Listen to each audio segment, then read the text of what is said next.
த்ரெட்டை நான் அண்டர்ஸ்டாண்ட் பண்ணிக்கிறேன். நான் அதுக்கு த்ரெட்னிங் இல்லை, எவ்வளோ பக்கத்தில் இருக்கேன், அதனால் பக்கத்தில் போகக்கூடாது.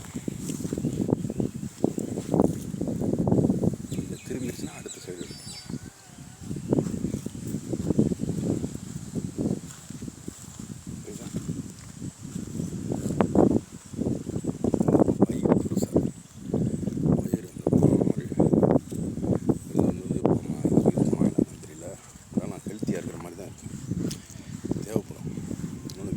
வயிறு பெருசாக இருந்தாலே அதில் நிறைய கார்பேஜ் இருக்குன்னு புல்லு தின்னா அது கொஞ்சம் ஜீரணமாகும். இது வந்து ஹெல்த்தியாக இருக்குதுன்னு எனக்கு தோணலை இந்த மாடு. புரியுதா? நான் இருந்தாலும் முட்டிடும். புரியுதா? பக்கத்தில் ரொம்ப போகக்கூடாது. ஒரு பைக் இருக்குது, அவ்வளோதான். அது பின்னாடி போய் ஒழிஞ்சிக்கலாம். ரெண்டும் ஒரே வெயிட்டு, 200, இது 500 கிலோ இருக்கும். திரும்ப பார்ப்போம்.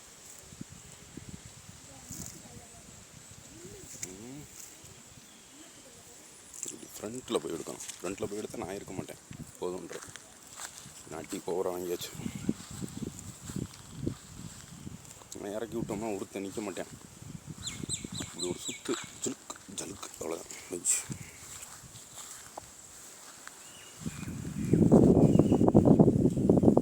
இப்போ திரும்பவும் பார்த்துட்ருக்கேன். இந்த கொம்புக்கு தான் அனடேஷன் பண்ணணும். கொம்பு இருக்குல்ல, அந்த கொம்புக்கு வந்து ஒரு அனடேஷன். இதுக்கு ஒப்ளிக் வரும். ஒப்ளிக்னா இப்படி ஆங்கிளை திருப்புதில்ல, அதுக்கு போயிட்டேன். முடிஞ்ச அளவு கோயிலில் அந்த காட்டு மாடை ஒரு நாள் வீடியோ எடுத்துகிட்டு வரேன். முடியாது, ஆனால் ட்ரை பண்ணுறேன். அதுக்குள்ளே நம்ம இந்த மாட்டிக்கு போய் சேர்ந்துடும். அதை நான் நினச்சிட்டேன். டொமஸ்டிக்காக இருக்கிறதுனால, வீட்டில் வளர்க்குறதுனால அமைதியாக இருக்குது.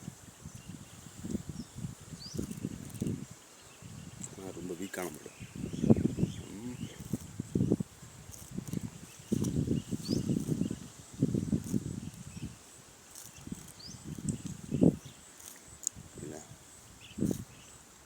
சன் ஷேடிங்கில் இப்படி நிற்கும். இப்படி வந்து ஒட்டி அந்த சூரிய ஒளியில் எடுக்கலாம். இது எப்படி சொல்கிறேன்னா, இது வந்து ஒரு வகையில் பார்த்தோம்னா இதுதான் கரெக்டான ஒரு ஃபைட்டிங் அனிமல். சண்டை போடுறது கரெக்டான அனிமல். ஏன்னு கேட்டிங்கன்னா, திமிழ் இல்லாத மாடுகளை பிடிக்க முடியாதுன்னு. இப்போ ஃபாரினில் இருக்க மாடுகளுக்குன்னா திமிழ் இருக்காது.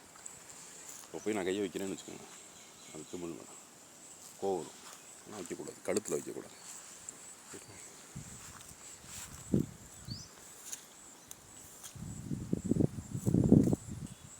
ஃபுல் ஷேடிங் கிடச்சி. எத்தனை நிமிஷம் ஓடி இருக்குது? 4 நிமிஷம். டக்குன்னு அந்த வீடியோ டெலிட் பண்ணிட்டேன். ஓகேவா? பார்ப்போம். அப்போ திமிழ் இல்லாத மாடுகளை பிடிக்கக்கூடாது அப்படின்னா கிடையாது.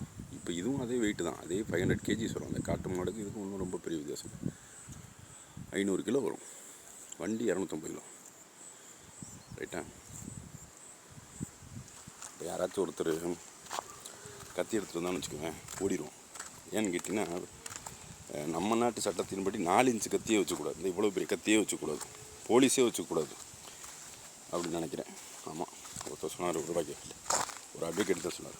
அப்போ இவ்வளோ பெரிய கத்தி, கொம்பு 2 கொம்பு அவ்வளோ ஸ்ட்ராங்கான கொம்பு, போட்டுச்சுன்னா செத்துருவான். தூக்குச்சுன்னா 10 அடி மேலே பறப்பான். ரைட்டா? அப்போ வந்து இதுதான் அல்டிமேட் ஃபைட்டிங் அனிமல். வேறு எது கூட இந்த சண்டை, இப்போ சிங்கத்து கூட சண்டை போடுங்க, சிங்கத்தோட துப்பாக்கி கொடு. இப்போ ஜல்லிக்கட்டில் அதுதான் பிரச்சனையே. இது வந்து எப்படின்னா, இதுதான் வாடி வாசல் அப்படின்னா, இப்படி போகுதுன்னா கொஞ்சம் யோசிச்சு, நீங்கள் 20 பேர் கூட சண்டை போடுவீங்களா? பயந்து வந்துடுவீங்க. வேறு ஒரு 100 பேர் நிற்கணும். கட்டாரன் என்ட்ராகி ஒரு சுற்று, இப்படி என்ட்ராகி ஒரு சுற்று. ரைட்டா? ஆக்சுவலி நீங்கள் நினைக்கிற மாதிரி கராத்தே குங்ஃபுலனா 3 பேருக்கு மேலே சண்டை போட மாட்டான். அதனால் வந்து படத்தில் தான் காட்டுவான். இது உண்மை. ஓகேங்களா? அப்போ இது வந்து ரொம்ப ஒரு அற்புதமான ஒரு வீரக்கலை. ரைட்டுங்களா? இது மாதிரி நிறையா மாடு வரும். ரைட்டுங்களா? இதுதான் அல்டிமேட் மிஷினு. இது அந்த காலத்தில் சோழர்கள் வந்து யானைப்படை, குதிரைப்படை மாதிரி காளை மாடுகளோட ஒரு படம் இருந்திருக்கு. எப்படின்னா ரொம்ப இது வந்து ஃபியூரியஸு. யானை வந்து ஃபோர்ஸாக மொமெண்டமாக அடிக்கும். அடித்தா எவனும் நிற்க முடியாது. பவராக குத்தும். இதுக்கும் பவர் அதிகம். 500 கிலோன்றது இந்த வண்டியை நான் நிப்பாட்டாமல் ஓட்டணும். நான் செஞ்சு காமிச்சேன் பார்த்தீங்களா? இப்படியே உள்ளே வரணும், இப்படி ஒரு ரவுண்டு, காலை கீழே வைக்காமல் இன்றைக்கி எலக்ட்ரிக் வெஹிக்கிள் அது அசால்ட்டாக செய்யலாம். அந்த மாடலை நான் செஞ்சு காமிக்கிறேன். ஈவியில் சில பேர் சிரிப்பீங்க, கிரிக்க மாதிரி பண்ணுறான்ட்டு பார்ப்பீங்க அது என்னன்ட்டு. இது இருக்குது. இனிமேல் ஃப்யூச்சரிஸ்டிக் வெப்பன்ஸில் காலம் மாட சேர்த்துக்கலாம்.